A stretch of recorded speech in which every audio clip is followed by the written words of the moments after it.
Cool. Very good. So hi everyone. Good afternoon. It's good noon, I should say. My name is Alex. I'm with Autodesk. I'm with 3ds Max guy, so to speak. I started with the 3D Studio DOS version back in the days, and kind of make my way up to today, 3ds Max 2017, which is great. I'm going to show you some of the entertainment workflows that are referring or that are based on the 3ds Max 2017 release. So before we start, I would like to show some hands who's using 3ds Max 2017 already. So quite a few. 2016. All right, also a few. 2015. Okay, below 2015. That's good. Good news. All right, so we have a fair share of different people in the crowd. We have 2 or 3 customer projects that I'm going to focus on. One is CD Projekt Red's The Witcher, so we have some character works from them, which is great. I'm going to show you some of the UV workflows in 2017, as well as character skinning workflows that you've already seen. With these characters, we also received a indie game or content from an indie game called Cosmonautica, done by JC Territ in Germany, which is always helpful to just have some customer context instead of showing stuff with teapots and boxes. So I do have a lot of PowerPoint actually, which I'm not planning to show. So I'm going to switch out of that PowerPoint just so you know that there's plenty of stuff in here. I believe I'm up to, oh my gosh, like 80 slides of 3ds Max features, because there's so much stuff hidden in there that even when I was starting showing 3ds Max 2017 back in April, and I was meeting with the product manager of 3ds Max, that even he noticed some things he wasn't aware of, because his team was just putting some small user requested features in, and documentation had to build up. And overall, it's a really, really cool package. I don't know if anyone noticed that 2 days ago we shipped not 3ds Max 2017, but 3ds Max 2017.1, which is basically the first extension for 3ds Max. Who has seen the news about that? Not that many. Okay, that's good. So this should be brand new information for all of you. So at Autodesk University in Vegas, which is happening right now, we've released and announced at the same time 3ds Max 2017.1, which features blended box mapping, a new data channel modifier. I do have videos showing these 2 features because they're so new that I haven't even received any scenes yet. We are also, for the first time now, shipping, or for the second time I would say, we are shipping a new version of Arnold for 3ds Max, which is 0.8, featuring tons of new functionalities, basically combining what Arnold is inside of Maya and other 3D applications, and taking everything that 3ds Max has, like photometric lights, and putting that into the world of Arnold. So for those of you who haven't tried it, that's definitely one of the versions that I would suggest one can try out by now. You can download it for free. It is, though, if you don't have an Arnold license, currently watermarked. Hopefully that will go away in the future, but just so you're aware. There's also an asset library. It's an external download, that's why I'm mentioning it. The asset library is in the Exchange apps of Autodesk. So if you go into the help menu of 3ds Max, Exchange apps, you can download it for free. It doesn't even require a 3ds Max license. So it's running kind of externally of 3ds Max, and anyone in the studio can put that asset library on their machine, no matter if they have a 3ds Max license or Maya license or no license, right? And they can go through the Max files and browse through the statistics and use that for extra referencing and merging and drag and dropping files back and forth between your scenes and network folders, for example. And also Stingray level sync, which I'm not going to talk about too much in this session, but later on in the Stingray session that is happening in the afternoon. Perfect. Oh, and now for 3ds Max. I said I didn't want to go through PowerPoint, so I'm going to definitely hop out of that now. So what I want to show you before we hop into the UV workflow, into the character workflow of 3ds Max, I want to show you some small bits and bobs that have been added to stuff like the edit poly, right? And this is stuff that usually, if you don't, after installing 3ds Max 2017, if you don't right away go into the help menu and click through what's really new, you will miss out on these things because they are combined with keyboard shortcuts. So you will never notice that they're in there unless you're read up on this or unless you have watched this presentation, hopefully. So let's start with the edit poly. If you have something like this, where you have poly aisles selected on a symmetrical or asymmetrical object, and you want to rotate them all individually, basically locally, what you could do is you go into rotation mode, and usually people would try out with a local coordination system, right? So as soon as I rotate there, you get a result like this, which looks uniform and might be interesting even, but not for something we are looking for, right? So I wanted to create some sort of air vent, so we're rotating all these clusters locally, but in the same along the same axis. So in order to do that now, we've introduced a local aligned coordinate system. So now if you rotate that, you get that nice uniform look. And this works for rotation, transformation, scaling, no matter what, local align is there, and you can use it out of the box. So this should help a lot of people without, using Max scripts and stuff. So this is basically just in here. Also, if you select a polygon and you hold down Shift and you move your mouse across adjacent polygon selections, you get that face loop preview, which you can just confirm with another click. So you can easily build up face loops by holding down Shift and just hovering over adjacent polygons. Right? Cool. All right, so another one is a point-to-point select. That's in here.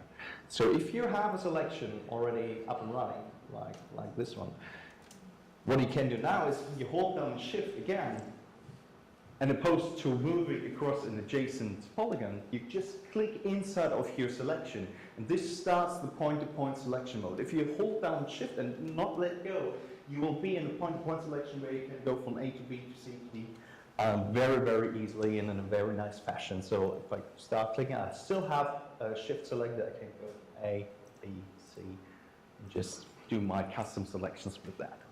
All right? And that's the small stuff in Max that, again, hopefully makes everyone's lives a little bit easier.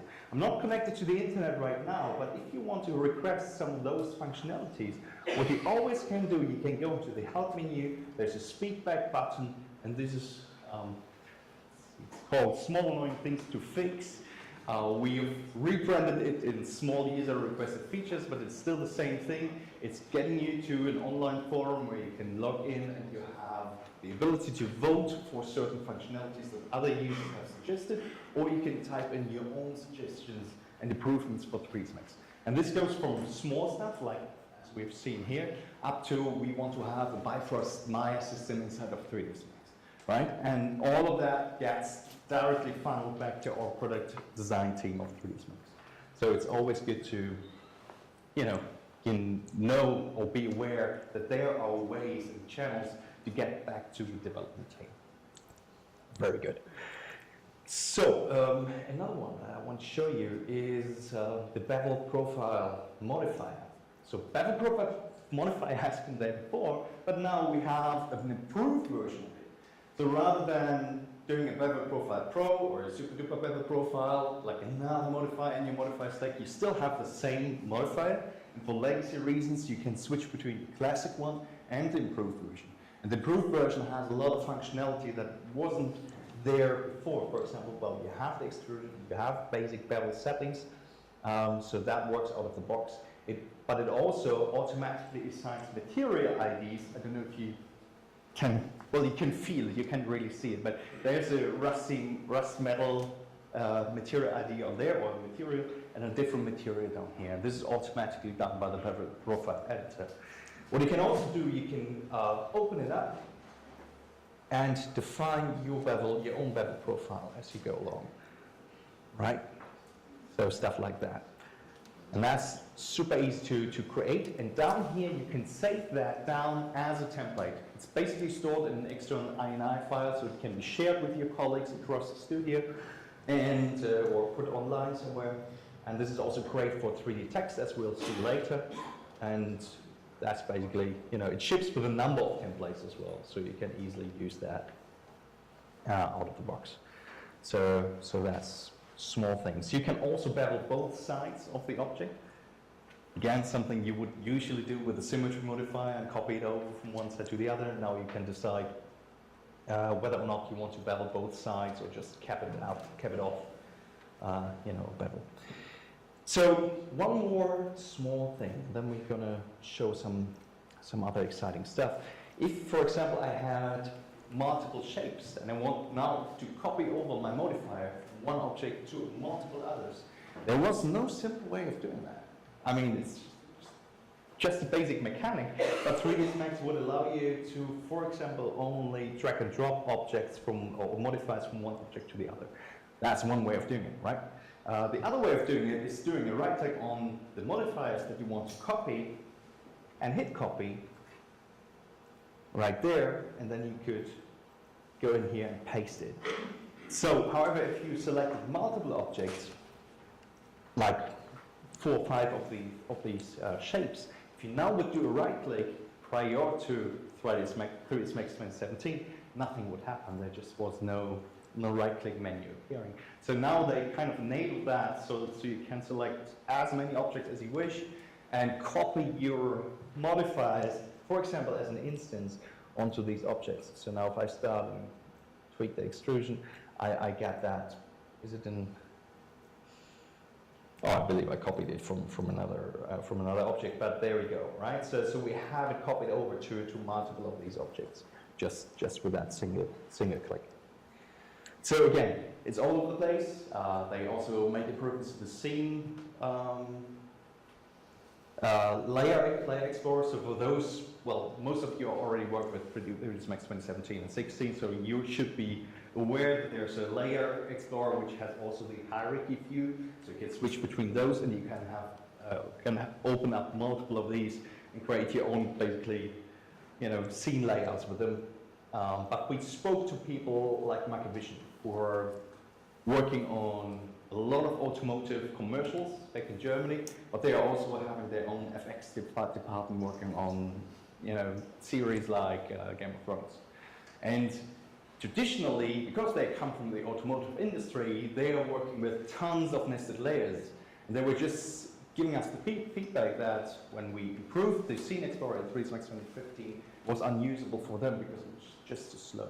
And they've revisited every year, and now in 2017 they actually finally said, wow, it's something we can really work with. So they're considering dropping their own development because they had their own layer tool back in 2012. But that's good news, right? So they have thousands of nested layers, and they can finally really put that to use inside of 3ds Max 2017. All right. So one more thing, once again, before we go into character work. Who's doing characters?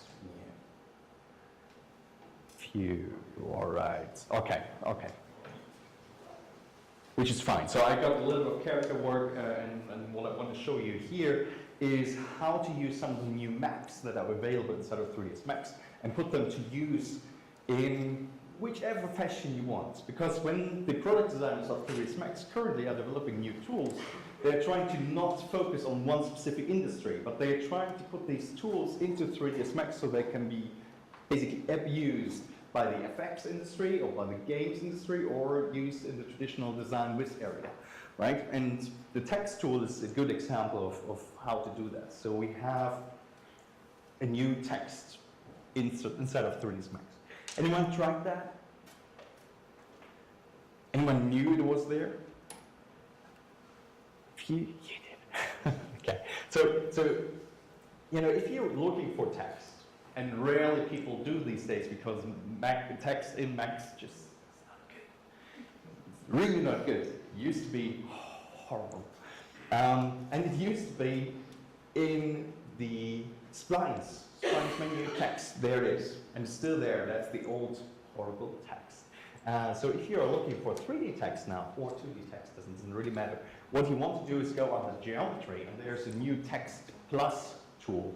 So there must be someone at Autodesk thinking about all these super clever names, and this is text plus for whatever reason. So it is there, you can create it. And the most apparent change here already is that you can mix different fonts and different styles within your wording, within your 3D text. So I could say this plus should be, I don't know, artifact or stuff like that, right? And that's already nice.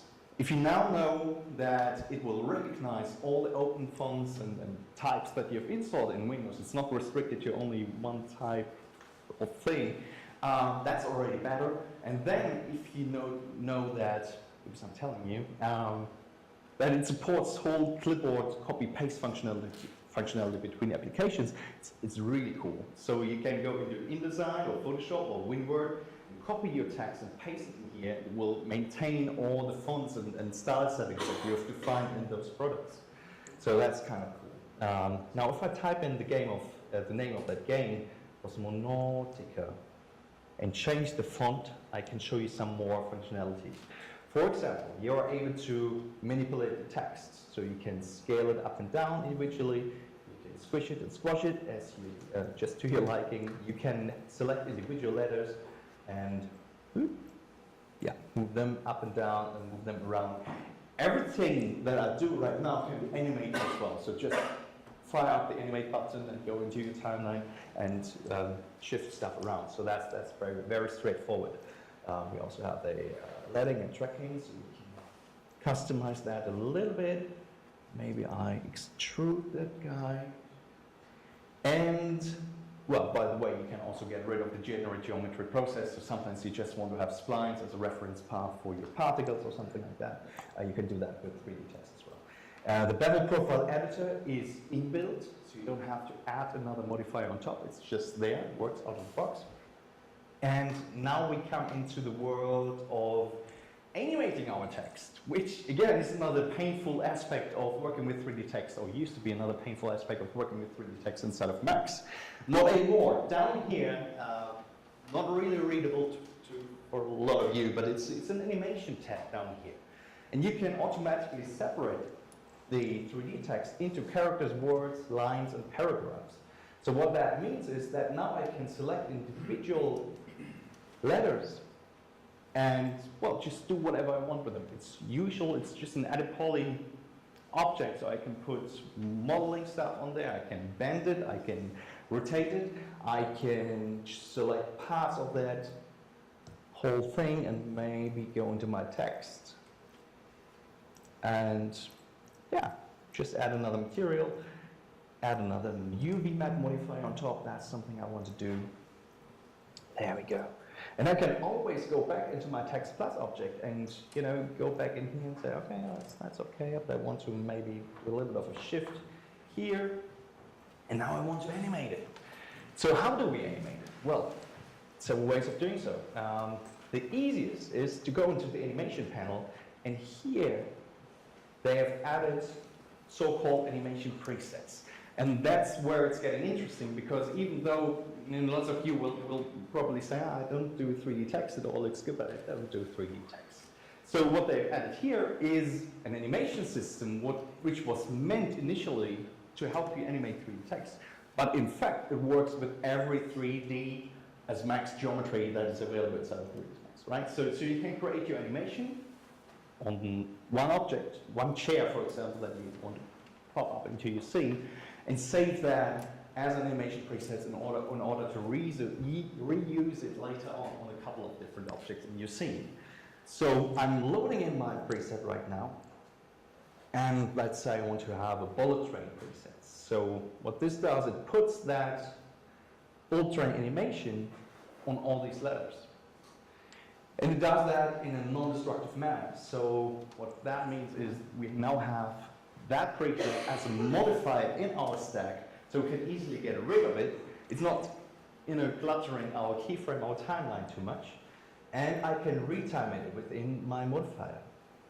just like that. And I can say the panel delay should be a little bit less, and then hit play once again. And already I have kind of a title animation put together. And once again, this can be used with any object inside of 3ds Max easily. And you can go back, by the way, to the text plus object and say 3ds Max is great, obviously, and you still have all of that working, right? So it's really non-destructive. Cool. So if we go a little bit further, a lot of people who don't necessarily do 3D text will still have 3D text elements on their objects. This could be a weapon for the latest game. This could be a drone that we just want to, put our tagline on, something like that. So in the usual workflow would be do our UV unwrap, export the UV unwrap into Photoshop and do our 3D text in there, right? So now with the 3D text plus element and the new map that's available inside of 3ds Max, you can do it all in one product. So basically what it allows you to do is turning a 3D text object into a 2D map to be used in your rendering, or you can basically bake it down so it can be exported into your game engine as well. All you need to do is be aware that there's a new text map, right? And in my case, I'm just adding that text map into another layer of a composite map, which is now part of that spaceship here. And now I can take that text plus object, and I can also reposition it by adding a boundary object. So let's say I want to hit this guy. And now I can select my text plus, move that around. I can, once again, I can say this is my expo spaceship. Move that around, and it's a 2D map, right? So I can use it not only for diffuse texturing, but this could be a cutout map, an alpha texture. This could be something I can put into a 3D displacement modifier in order to bump up some details, some embossing on my 3D object. So now if you think about that, all it does is basically it's taking the 2D shape information of that text plus object and turning that into a 2D map. Wouldn't it be great if we could open that up and use it with 2D splines as well? Exactly, that's what they've done, right? So now you don't only have the text plus map, but you also have a shape map. And by the way, there's also a color map for those who wanted to have a solid color. I can easily assign that and use the shape map as a mask for that layer. And I'm just adding a 2D shape to that guy. So now I'm using that grid that we see on the right hand side and turning that spline into a 2D map once again. And I'm even combining that with a composite map. So this all works in Viewport and Live. What's great, once again, about this is that I can put additional modifiers on top of 2D splines, right? So I can turn them around, I can animate them. I can use, once again, I had stuff like if you wanted to have a fire that spreads out and you want to create some effects, you can do that easily by doing 2D spline animation and using that as a mask and basically revealing different textures and materials by using that technique. So if we have a closer look though at that shape, it reads that this is a so-called MCG edges to spline object. And that's another great thing about 3ds Max 2017. Those of you who are using 2016 already and 2017, you might have heard, some of you already might have touched on Max Creation Graph, in short MCG. It's our procedural framework for creating objects and modifiers and controllers. It now in 2017 can also create splines for you. And this is one of the example MCGs we are shipping with 3ds Max 2017. All it does, it takes the wireframe of a 3D object and turns that into a 2D spline. Why is that cool in that context? Because this is actually being generated based on that plane down here, right? So this is just a plane. And because that plane is a 3D object opposed to a spline object, I can now use my graphite modeling tools on top in order to do some tweaks and changes. So if I open up my ribbon, if I can find it, in my modeling tools there is that neat little thing called topology. And if I click on one of the topology patterns, I don't know, maybe that guy, I can change the topology of my plane down here, which again gets converted to a 2D spline, which then gets converted into a shape, into a map. Even for me, it's confusing. So, and that's cool in combination with the modifier stack, because I can have multiple edit polys on top of my object, and I can, you know, can just go through different variations, and I'm still in that non-destructive world of just changing stuff. And if I need to tweak the texture, all I need to go through is again go down to that plane, move some vertices around, and I'm good to go. All right. Any questions?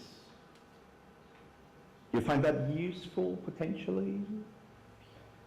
Maybe. Yeah. Question? Could that make it sort of geometry via that map? If you wanted to actually add any sort of depth to that geometry, could you actually the map that it's creating? Could you actually make it into geometry based on that map?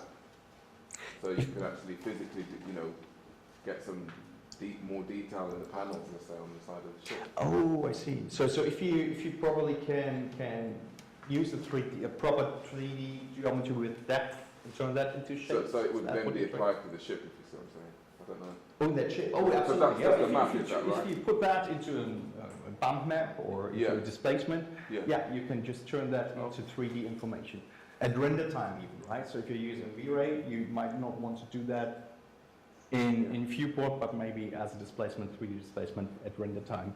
Just use that kind of information. And the mesh edges to spline, by the way, is so non-destructive that you could even use you know, a teapot or something and turn that into a 2D map and into splines. Yeah, so that's cool. All right, so last thing about the 3D text, and I have to do a quick time check here. Yeah, I'm quickly setting a value as text because that's new to 3ds Max 2017. Lots of users have been asking for that. You know, doing 3D text is one thing, but adding real-world information into the 3D text always has been super difficult. So now I can just add a percentage into my text, which again gets converted down here into 2D map. Without decimals, for example. And now that I have that value available, I can access it by doing, for example, a wire parameters and just hooking up that value to the manipulator that we see at the bottom left corner. And I'm just going to connect that. And now if I go back into my manipulate tool and adjust that slider, you know, I have my mechanism fully working. It's cool. It's good. All right, so I had a lot of fun setting up that scene. There's so much more I can show you. Maybe I'm going to do one tiny little thing. And this is the Cosmonautica guys. They use actually V-Ray, and they baked all the global illumination information down into textures and, you know, export that into the engine. So what I found always a little bit misleading and kind of a deal breaker sometimes is that shell material that the texture baker creates automatically for you. So you already maintain your original material, and you have the baked material as a switch basically down here. So a lot of FBX exports will never realize that that shell material is a thing, right? So you will end up in, for example, an Unreal or Stingray without that actual information, so you'll have to rewire everything.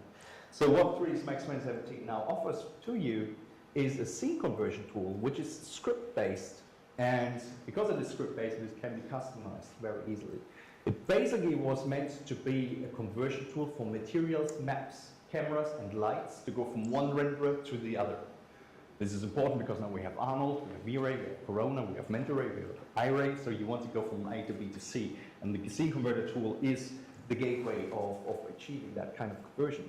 But because it is script-based, I can also tell it that I want to turn the baked shell material into a DirectX Stingray shader or a DirectX standard shader, I don't know. And I can say, okay, I want to apply that to my currently selected object, and I hit convert. And now my object is a 3D shader. So instead of having all of those things going, create a new view. There we go. We now have still that multi-sub object material, but only nice and clean DirectX shaders that are compatible to V-Ray at the end. And again, that's fully up to you what you want to convert towards, to just making you aware that this tool is available. Great. So, a few more things. And this is, I'm just loading up CD Projekt Red's The Witcher content. And for those of you who don't know, the Witcher 3, Witcher 2, Witcher 1 has been fully created inside of 3ds Max. Whenever you hear that there's also some Maya in the pipeline, that's true. But this is not true for CD Projekt, but for the cinematics that have been created. The cinematics have been created by, well, Patishi Marsh and Digic Pictures. Digic Pictures is using Maya Motion Builder pipeline, a little bit of Max, and Arnold to render out their really stunning animatics and cinematics. But the whole in-game content has been fully created inside of 3ds Max, including creating the rigs and the skinning and the UVs, etc. So that's something I'm proud of. It's pretty cool. Anyone played the game? Fantastic. So you realize that these are kind of the main two characters, Syria and Gerald. So we're gonna focus on Syria's head for the beginning. I want to show you the new unwrap editor. And the new unwrap editor, as a starter, gives you a new texture pattern. That's the new default one. It's pointing towards the texture checker.png that is living inside of your 3ds Max directory. So anyone who doesn't like that default layout can change it towards their custom checker map. And no, pick texture and dragging in your own custom textures anymore. It's just going to be the new default, and it's much better than having that one, right? So the next step will be that we now have better selection tools inside. Whoop. Let me go back into my texture checker. Come on. There we go. Why? What? Interesting. So what you can do a double click on face loops, for example, or edge loops. You get the automatic selection. You can also turn on symmetrical selection. So I'm adding a little bit of a threshold here because now the Witcher characters are fully symmetrical. No human is face is fully symmetrical, so that just makes sense to have that threshold in place. And now I can add a few of those loops to my scene, like that guy, and maybe up at the eyes. Fantastic. And I'm going to turn that into a quick peel, which basically breaks apart my edge loops and places them next to each other. So we have the chest, big lump of face, that's the mouth area, and we have two eye sockets floating around there, right there. So the next thing we need to just quickly focus on is the face itself. And the face itself, it's very easy to unwrap these days in 3ds Max 2017, because what we have introduced is a so-called peel mode, which is basically an on-off toggle. So you go into peel mode, and then you go into that point-to-point scene selection, which has been there before, but it never worked with an active peel mode. And it never showed you really, showing you really what's going on. So now, how do I get rid of that guy? I hate the Windows shortcuts. There we go. Perfect, cool. Now it gives you that orange line, so which is a preview of your point-to-point selection. So you can go very long distances whilst Max is still telling you where it will lay down those seams. And as you click along, you'll notice that on the left-hand side, as well as in the inside of your viewport, the unwrapping is happening live, right? So you can quickly adjust your edge loops by doing so. If you want to undo, you can hold down the Alt key, and it will basically weld those edges back together.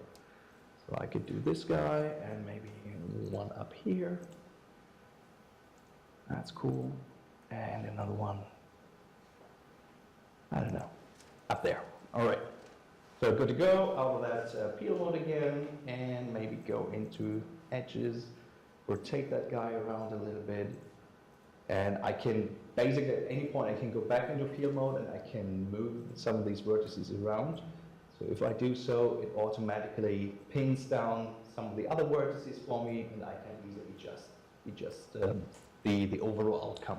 I can also go in here, if I go out of peel mode again, I can also go in here and show the angle and the area distortions and use that in combination with new brushes, for example a relax brush that's, well, basically new to the UV, so I can easily come in here and relax certain areas of your mesh, just like that. What you can also do, let's say I want to continue my unwrapping process and I want to unwrap the mouth area, which is the one down here. Let me find it. It's this one. So this is proving to be difficult to reach out towards because of the point-to-point seam. Well, it will automatically pick some other vertices that are in the way, right? So would it be great if we could isolate that UV cluster inside of the viewport? Well, yeah, you can. So you click that isolate button, and I'm showing that on purpose because this one has been there before, and no one will click it if you don't know if there's new functionality behind it, right? So now if you click that isolate button, it will isolate not only in the UV space, but also in the 3D space, and now you can easily access it and generate your seams with that. The next big thing for me personally, and also for a lot of game studios who I've been showing this to, is that in the unwrapper you have a new packing algorithm.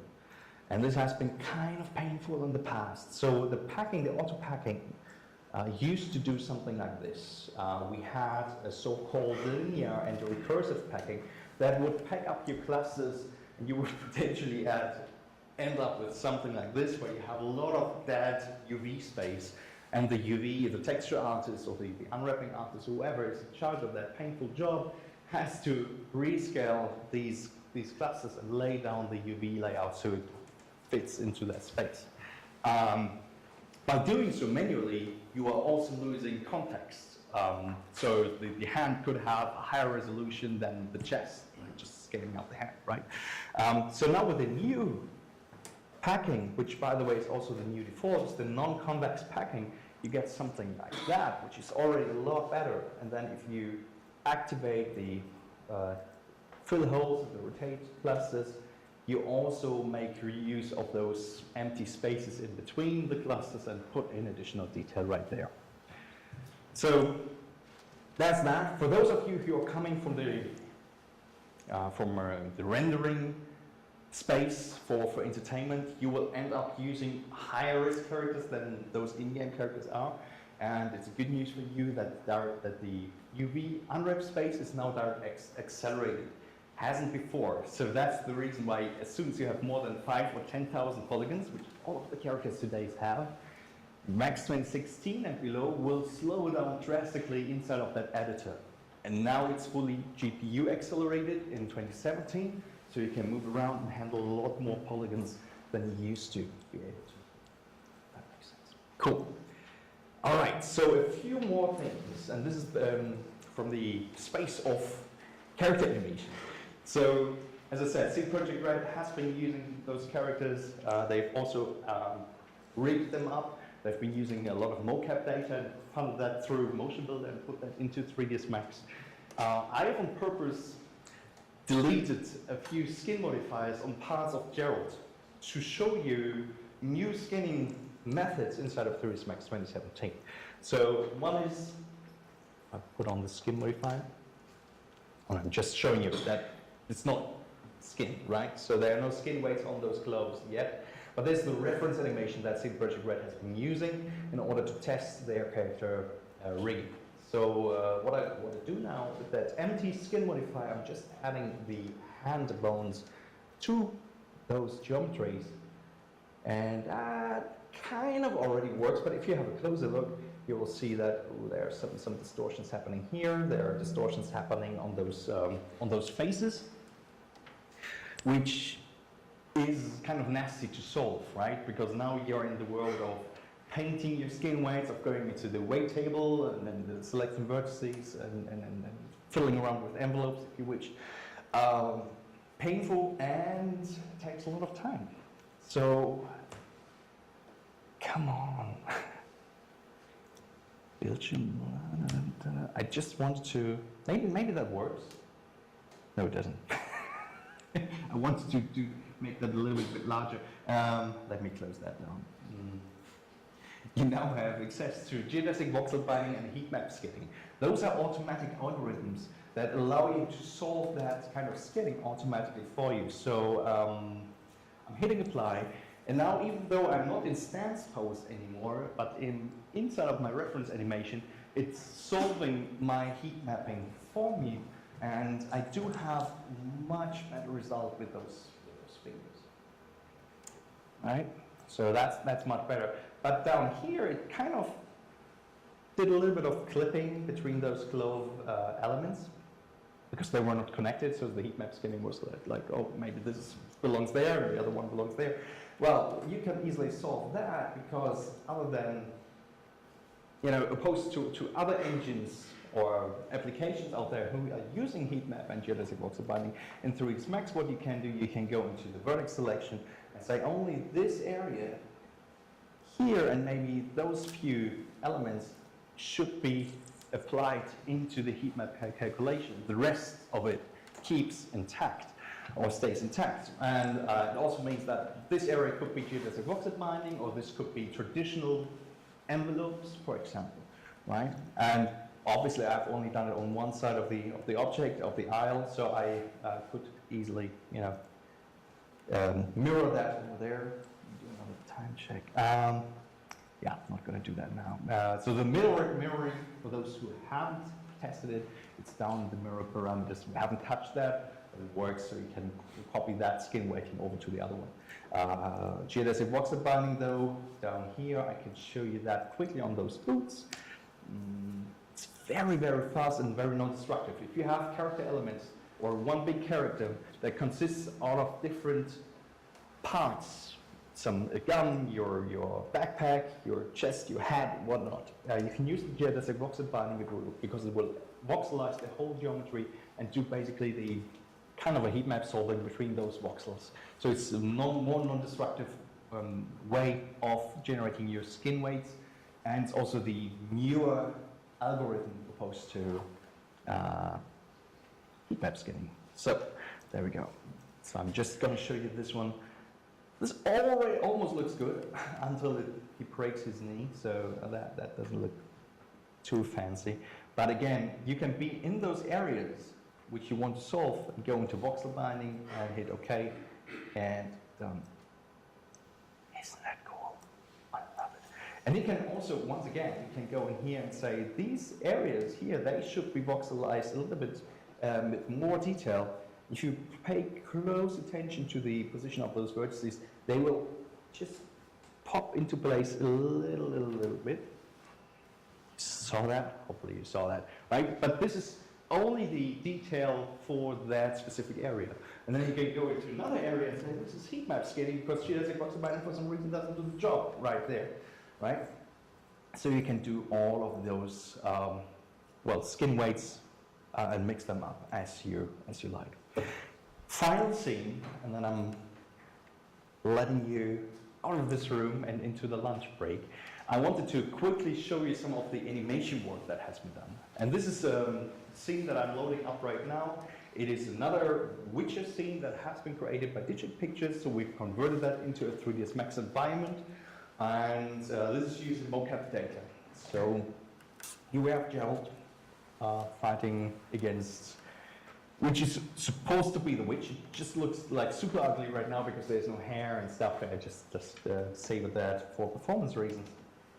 But now I can go in here and I probably just select my head bone and a bunch of other bones here. So you notice, well, you can't really see it, right? But there are like thousands of keyframes down here.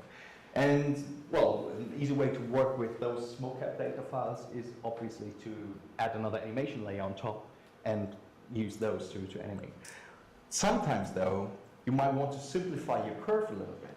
And the curve reduction tool inside of 3ds Max 2017 has been hugely improved in terms of performance. So it's now multi-threaded, and the solving that I'm doing right now, which is taking approximately 10 seconds, maybe 12, 13, 20. I don't know. This takes 2.5, 3 minutes in 2016.